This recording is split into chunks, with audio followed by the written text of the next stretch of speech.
Hello guys, welcome to my channel. இன்னைக்கு நம்ம என்ன பார்க்க போறோம் பார்த்தீங்கன்னா, ஜீவா அதுக்கப்புறம் ஐசு இவங்களோட லவ் ஸ்டோரி பற்றி நம்ம பார்க்க போகிறோம். அது மட்டும் இல்லாமல் அவங்க லைஃப் ஸ்டைல் ரெண்டுமே நம்ம சேர்ந்து பார்த்துடலாம்.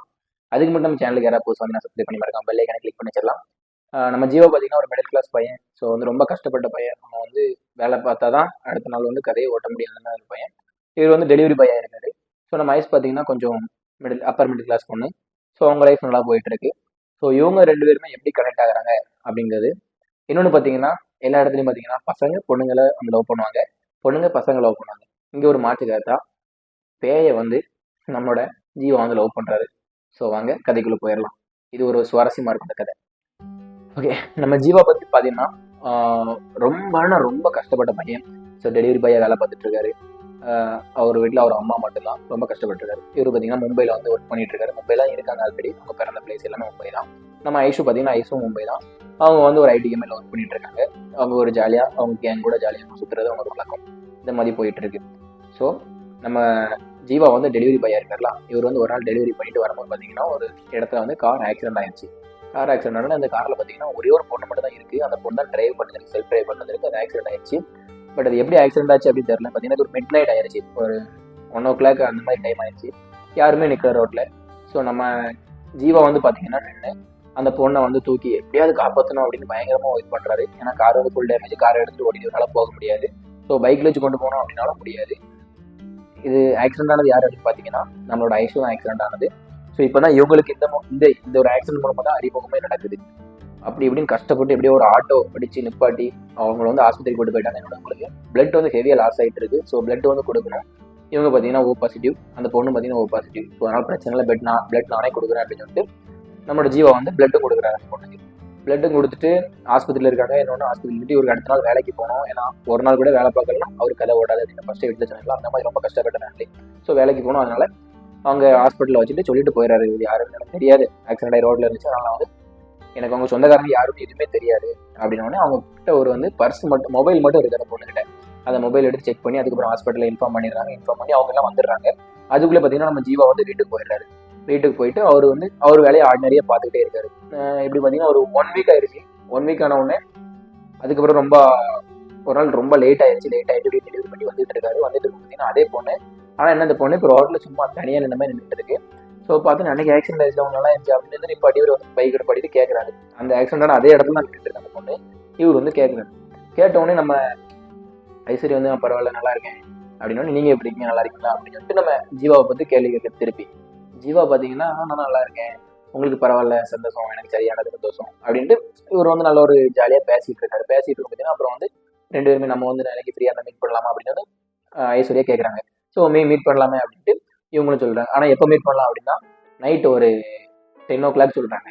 ஐயோ 10 o'clock எதுக்கு இவ்வளோ லேட்டு அப்படின்னா, நீங்கள் டெலிவரி பண்ணலாம், ஸோ உங்களுக்கு வந்து வேலை முடிய லேட் ஆகும், அதனால தான் 10 o'clock அப்படின்னு சொல்கிறேன் அப்படின்னு சொல்லிட்டு நம்ம ஐஸ்வர்யா வந்து சொல்கிறாங்க. வந்து அடுத்த நாள் வந்து மீட்டிங், அடுத்த நாள் வந்து 2 பேருமே மீட் பண்ண போகிறாங்க. நம்ம ஐசுவும் ஜீவா வந்து மீட் பண்ண போகிறாங்க. இன்னைக்கு மீட் பண்ணதுக்கு ரெடியாக ப்ரிப்பேர் ஆகி ஜீவா வந்து கிளம்பி வந்துட்டு பைக் எடுத்து வந்திருக்காரு. ஸோ இவங்க பைக்கில் பிக்கப் பண்ணிட்டு ஒரு இடத்துக்கு போகிறாங்க. பார்த்தீங்கன்னா அதுவும் ஒரு ஆள்லாம் தான். ஸோ இப்படி நடந்துகிட்டு இருக்கு. டெய்லி மீட் பண்ணுறாங்க, டெய்லி பேசுகிறாங்க. இதுக்கப்புறம் பார்த்தீங்கன்னா அவங்களுக்குள்ளே ஒரு காதலாக மாறிடுச்சு. டெய்லி பேசி காதலாக மாறிடுச்சு. இன்னொன்று பார்த்தீங்கன்னா அவங்க சாஃப்ட்வேர் இது மட்டும் இல்லை, அவங்க வந்து ஷேர் மார்க்கெட்டில் இன்வெஸ்ட் பண்ணி நல்லா ஒரு ஏர்ன் பண்ணக்கூடிய ஒரு பொண்ணு, நல்ல டெக்னிக்காக தெரிஞ்ச பொண்ணு. இவங்க வந்து கஷ்டப்படுறாங்களா, இவர் எப்படி டெக்னிக்கல் பண்ணலாம், நம்ம டெவலப் பண்ணலாம்னு நினைக்கும் போது ஷேர் மார்க்கெட்டை வச்சு நீ இதில் இன்வெஸ்ட் பண்ண, அதில் இன்வெஸ்ட் பண்ண, அது போய் சொல்லி பொண்ணு சொல்கிறாங்க. ஐஸ் வந்து ஃபுல்லாக சொல்லிகிட்டே இருக்காங்க, நீ அதை அப்படி இன்வெஸ்ட் பண்ணு, இப்படி இன்வெஸ்ட் பண்ணு அப்படின்னு பேசிகிட்டே இருக்காங்க. இவரும் அதை கேட்டு அப்படி இன்வெஸ்ட் பண்ணி இவரும் நல்லா சம்பாதிக்க ஆரம்பிச்சிட்டாரு. பயங்கரம் எவ்வளோ காசு வருவங்க எல்லாருக்குமே தெரியும் ஷேர் மார்க்கெட்டில். ஸோ காசு வந்தவொடனே இவரும் பயங்கர ரிச் ஆகிட்டாரு. அதுக்கப்புறம் லைஃப் வந்து 2 பேரும் ஸ்மூத்தாக போயிட்டு இருக்கு. நான் அவங்க வீட்டில் வந்து பேசிட்டு அவனை மேரேஜ் பண்ணிக்கிறதுக்கு அப்படின்னு சொல்லிட்டு நம்ம ஐஸ்வர்யிட்ட கேட்குறாங்க. ஐஸ்வர்யா வந்து இல்லை வேண்டாம், இப்போதைக்கு வேண்டாம், கொஞ்ச நாள் போகட்டு அப்படின்னு இருக்காங்க. அப்புறம் வந்து ஒரு வருஷம் கழிச்சு இவர் வந்து அப்படியே காரில் போயிட்டு இருக்காரு. ஆனால் காரெல்லாம் வாங்கிட்டு நல்லா டெவலப் ஆயிடுச்சு. காரில் போயிட்டு இருக்கும்போது கண்ணீரஞ்சலி போஸ்ட் வந்து சைடில் ஒட்டியிருக்காங்க. ஒட்டிருக்கு பார்த்தீங்கன்னா யாரும் பார்த்தீங்கன்னா நம்ம ஐஷுக்கு தான் கண்ணீரஞ்சலி போஸ்ட் ஒட்டினோன்னா இவருக்கு ஷாக் ஆயிடுச்சு. ஐஷு கண்ணீரஞ்சலி போஸ்ட் எனக்கு, ஏன்னா அவங்களுக்கு ஃபோன் கான்டாக்டே கிடையாது.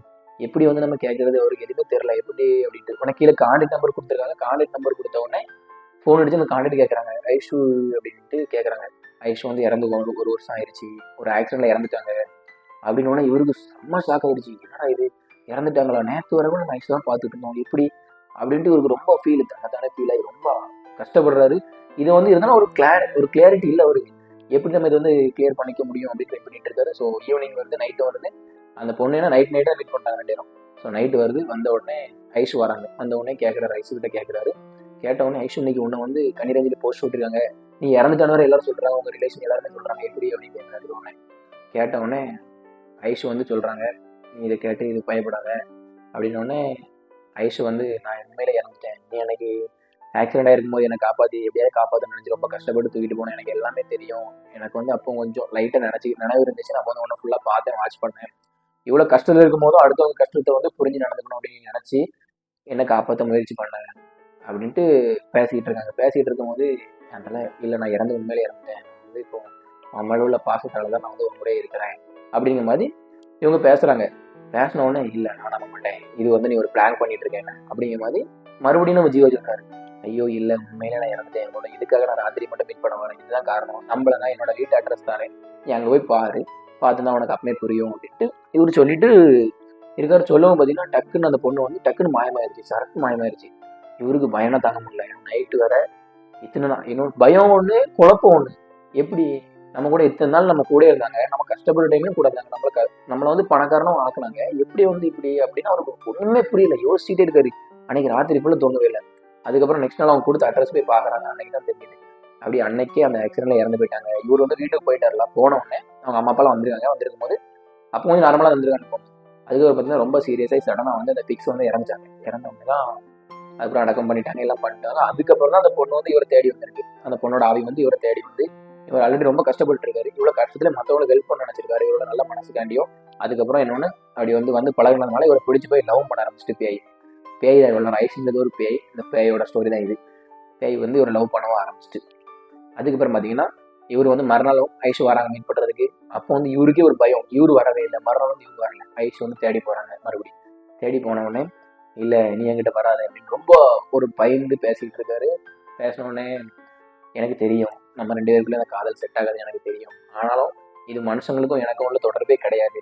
நான் எப்படி ஒன்று காதல் பண்ணேன் அப்படின்னு எனக்கு தெரியவே இல்லை. ஆனால் என் ஆன்மை வந்து உன்னை விட்டுட்டு போதுக்கு முடியவே முடியல, என்னால் ரொம்ப எனக்கு கஷ்டமாக இருக்குது அப்படி இப்படின்னு ரொம்ப ஃபீல் பண்ணி அன்னைக்கு பேசியிருக்காங்க. பேசினாலும் இவருக்கு பயமாக இருக்குது. என்னதான் இருந்தாலும் ஒரு பேய் கூட எப்படி பேச முடியும், கொஞ்சம் பயமாக ஆரம்பிச்சிட்டு. லவ் எல்லாமே கொஞ்சம் கொஞ்சம் லவ் எல்லாமே பயமாக ஆரம்பிச்சிட்டு. ஐஸ் மேலே இருந்த லவ் எல்லாம் ஐஸ் ஒன்று பேய் அப்படிங்கிறத ஒரு திங்க் பண்ணி அவனுக்கு கொஞ்சம் ரொம்ப பயம் கொடுக்க ஆரம்பிச்சிட்டு. கொடுத்தோன்னே என்னடா பண்ண அப்படின்னு யோசிச்சுட்டே இருக்காரு. கொஞ்சம் நேரம் இருந்துச்சு. அதுக்கப்புறம் அப்படின்னு கொஞ்சம் நேரம் பேசிட்டு ஐஷோட ஆன்மா வந்து அப்படியே போயிருச்சு. போன உடனே அதுக்கு அடுத்த நாள் வருது. வந்துட்டு இனிமேல் நீ வந்து ரொம்ப சந்தோஷமா இரு, உன் வாழ்க்கையில நான் என்ன இல்லை வரவும் மாட்டேன் அப்படின்னு. இவருக்கு ரொம்ப ஃபீலிங்காக இருக்கு, ஏன் அப்படி பேசுற அப்படிங்கும் போது இல்லை நான் வந்து என்னோட வேலை எல்லாம் முடிஞ்சிருச்சு, நான் உன்னை வந்து சந்தோஷமாக்கி நினைச்சு சந்தோஷமா வச்சுட்டேன். இனிமேல் என்னோட வேலை முடிஞ்சிருச்சு, பூமியில எனக்கு எந்த ஒரு இதுவுமே இல்லை. நான் வந்து என்னோட உலகம் வேற, உன்னோட உலகம் வேற, எப்படி நம்ம 2 பேரும் லைஃப்ல சேர முடியாது, சேர்ந்தலாம் அது வந்து இயற்கைக்கு எதிரானது, சேரவே முடியாது அப்படிங்கிற மாதிரி பேசிட்டு நான் வந்து உன்னை என்னைக்குமே விரும்பிக்கிட்டு தான் இருப்பேன், நான் இறந்ததுக்கு கூட உன்னை விரும்ப தான் செய்கிறேன், கண்டிப்பா உன்னை நான் எந்த காலத்துக்குமே விரும்பிட்டு தான் இருப்பேன், இது எத்தனை ஜென்மம் எடுத்தாலும் கண்டிப்பா நடக்கும், 7 ஜென்மம் எடுத்தாலும் நான் லவ் பண்ணுவேன் விரும்புவேன் அப்படிங்கிறது ரொம்ப ஒரு ஆழமா அர்த்தமா சொல்லிட்டு பொண்ணு வந்து போயிடுச்சு. ஏன்னா வந்து இதுவே எனக்கே யோசிக்கிறது ரொம்ப கஷ்டமா தான் இருக்கு. இன்னொன்று பார்த்தீங்கன்னா அந்த எல்லாருமே யாராவது ரோட்ல ஆக்சிடென்ட் ஆகி கிடந்தாலுமே, யாராவது ஒரு இறந்து கிடந்தாலுமே, எந்த ஹெல்ப்பாக இருந்தாலும் யாராவது ஒருத்தர் கேட்குறாங்க அப்படிங்கும்போது நம்ம பண்ணி ஆகணும். யாராவது ஆக்சிடென்ட் பண்ணி போட்டு போயிட்டாங்க ரோட்ல, நமக்கு என்ன அப்படின்னு நம்ம போகக்கூடாது. இந்த ஒரு ஹெல்பிங் மைண்டு தான் இன்னைக்கு நம்ம ஜீவாவை பார்த்தீங்கன்னா இவ்வளோ பெரிய ஒரு பணக்காரர் ஆகிச்சு சொல்லலாம். அவர் வந்து கஷ்டமான நிலைமையிலேருந்து சந்தோஷமான நிலைமைக்கு எடுத்துட்டு வந்தது அவர் பண்ண அந்த ஒரு சின்ன உதவி குணம் அப்படிங்கிற உதவுன ஒரு விஷயம் தான் இன்னைக்கு வந்து அவர் ஒரு பெரிய ஆளாக்கி இருக்கு அப்படிங்கிறத நான் நம்புறேன். அதே மாதிரி நீங்களும் யாராவது ரோட்ல எப்படி கஷ்டப்பட்டு அடிபட்டு யாராவது கிடந்தாலுமே மோஸ்ட்லி நீங்களே ஆக்சிடென்ட் பண்ணி தான் நின்று அவங்களுக்கு என்ன ஆச்சுன்னு பார்த்து அவங்கள தூக்கி எடுத்து கொண்டு போய் ஹாஸ்பிட்டலில் சேர்த்துருங்க. கண்டிப்பாக உங்கள் நல்ல உள்ளவங்களுக்கு ஏதாவது நல்லதே நடக்கும்.